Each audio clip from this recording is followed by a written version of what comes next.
សួស្តីអ្នកទាំងអស់គ្នាស្វាគមន៍មកកាន់ Channel នៃរឿងរឿងហើយក្នុងថ្ងៃនេះដែររឿងរ៉ាវរបស់យើងគឺតាក់ទងទៅនឹងព្រះរាជាទូតខ្មៅរឿងនេះដែរគឺកើតឡើងមកលើខ្ញុំផ្ទាល់ដែលជាបទពិសោធន៍បានជួបផ្ទាល់នឹងភ្នែកតែម្ដងកាលពីខ្ញុំមានអាយុ15ឆ្នាំខ្ញុំគឺចូលចិត្តដើរនេសាទណាស់វាជាធម្មតាទេជីវិតអ្នកសិក្សាចង្ការនៅពេលដែលដកស្ទូងរួចមានតែដើរនេសាទប៉ុណ្ណោះដើម្បីបានម្ហូបជាប្រចាំថ្ងៃមានថ្ងៃមួយនោះខ្ញុំនិងមិត្តខ្ញុំ4-5នាក់បាននាំគ្នាទៅបបកត្រីនៅអេស្ទឹងដែលនៅឆ្ងាយពីភូមិប្រហែលជា3គីឡូម៉ែត្រតែប៉ុណ្ណឹងក្រោយពីបបកត្រីអស់មួយសន្ទុះធំឃើញថាម្នាក់ៗសុទ្ធតែបានត្រីគ្រាន់តែតិចហើយនឹងច្រើនតែប៉ុណ្ណឹងព្រោះបើអ្នកអង្គុយចំកន្លែងត្រីដើរច្រើនក៏បានច្រើនជាងគេបន្តិចក៏ប៉ុន្តែបើប៉ះចំលាកសយអង្គុយមិនត្រូវផ្លូវត្រីដើរក៏បានតិចជាងគេទៅនៅវេលាប្រហែលជាម៉ោង1អាត្រៀតខ្ញុំក៏ងាកទៅមើលមិត្តម្នាក់ឈ្មោះអាគាត់ដែលអង្គុយនៅក្បែរខ្ញុំឃើញថាវាដាក់បបកចុះដេកលក់ស្ងាត់ជ្រាបទៅហើយប្រហែលជាវាខ្ជិលព្រោះត្រីមិនសូវស៊ីក៏មិនដឹងខ្ញុំខ្ជិលដាស់វាក៏បណ្ដោយឲ្យវាដេកតាមដំណើរព្រោះបើចិត្តវាមិនចង់ក៏មិនបានត្រីច្រើនដែររហូតដល់ម៉ោងជិត2ភ្លឺឬសូរមាត់ត្រីប៉ាប់ចាក់ចំណៃគួរជាទីសង្ឃឹមដល់អ្នកបបកត្រីដូចជាពួកយើងក្នុងចិត្តចេះតែនឹកឃើញថាមិនយូរប្រហែលទេយើងនឹងអាចបបកត្រីបានច្រើនកំពុងតែរេដងបបកចុះឡើងស្រាប់តែខ្ញុំភ្ញាក់ព្រឺតបាក់ដៃបាក់ជើងរហូតរបូតដងបបកចេញពីដៃព្រោះតែស្លន់នឹងអាគួតដែលវាស្រែកជំទាវពេញទំហឹងជាងនេះទៅទៀតវាព្រមទាំងនិយាយថាអេទូកខ្មៅធំណាស់វាកំពុងតែមកហើយប្រញាប់រត់គេចឲ្យលឿនឡើងខ្ញុំនិងមិត្តភ័ក្តិ3នាក់ទៀតក៏ឆ្លេឆ្លាប្រញាប់រត់ទៅមើលវាពេលឃើញវាស្រែកផងចង្អុលផងដូច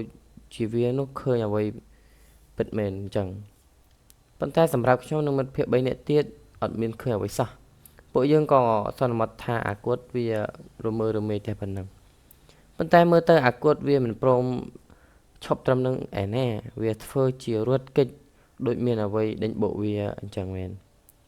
ពួកយើងឃើញដូចជាមិនសូវស្រួលក៏បបោគ្នាត្រឡប់ទៅផ្ទះវិញបើនៅបបកទៀតក៏មិនបានត្រីដែរក៏ព្រោះថាត្រីក៏បានរត់ពូនស្ងាត់អស់ទៅហើយពួកយើងម្នាក់មិនអស់ចិត្តសោះសង្ស័យតែអាគួតនឹងវាប្រឌិតរឿងឡើងដើម្បីបញ្ញែកគ្នាឯងលេងព្រោះតែវាចង់ទៅផ្ទះវិញក៏មិនដឹងព្រឹកស្អែកឡើងខ្ញុំក៏ដើរទៅរកអាគួតនៅឯផ្ទះពេលទៅដល់ខ្ញុំក៏ឃើញវាអង្គុយយំទឹកភ្នែកទឹកសម្បោហេទាំងទឹកមកដូចមនុស្សឈួនអញ្ចឹងបន្តិចវាយំបន្តិចវាសើចជួនកាលវាប្រាប់ឲ្យមនុស្សនៅក្បែរវារត់គេចឲ្យឆ្ងាយពីវាថាទុកខ្មៅមកហើយរត់គេចឲ្យលឿនទៅក្នុងថ្ងៃជាមួយគ្នានោះអាគតវាប្រាប់ថាវាចង់ស៊ីមន់ស្ងោហើយមន់ស្ងោនោះគឺវាចង់ស៊ីស្ទើរឆ្អិនស្ទើរឆៅហើយម្ដាយរបស់វាក៏យកមកឲ្យតែវាប្រាប់ថាមន់ស្ងោតែមួយវាស៊ីមិនគ្រាន់ទេតើតែ3 4ដល់នោះមកវាស៊ីគ្រាន់អ្នកស្រុកខ្លះនិយាយថាអាគុនវាភ្លើឥតបត់តែប៉ុណ្ណោះធ្វើតែមិនដឹងមិនលឺទៅវានឹងបានជាទៅវិញបាត់ទៅហើយអាគុនមានអាការៈបែបនេះជប់គ្នា3 4ថ្ងៃរួចក៏វាស្លាប់បាត់ទៅដោយគ្មានមូលហេតុប៉ុន្តែនៅពេលដែលពិនិត្យមើលទៅលើអាការៈរាងកាយរបស់វាឃើញមានស្នាមជាំជាពិសេសនៅនឹងបាតជើងរបស់វាមានស្នាមជាំខៀវយ៉ាងចម្លែកហើយបើតាមមនុស្សចាស់នៅចិត្តខាងគាត់បានប្រាប់ថាអាគតត្រូវបានខ្មោចព្រាយយកទៅនៅជាមួយខ្ញុំទៅគិតថាខ្មោចព្រាយដែលយកអាគតទៅនៅជាមួយនោះគឺប្រកាសជាព្រាយជាទូកខ្មៅមួយគ្រឿងដែលអាគតវាឃើញនោះហើយចាប់ពីពេលនោះមកខ្ញុំនិងមិត្តភ័ក្តិក៏លែងហ៊ានទៅបបកត្រីនៅស្ទឹងនោះទៀតព្រោះ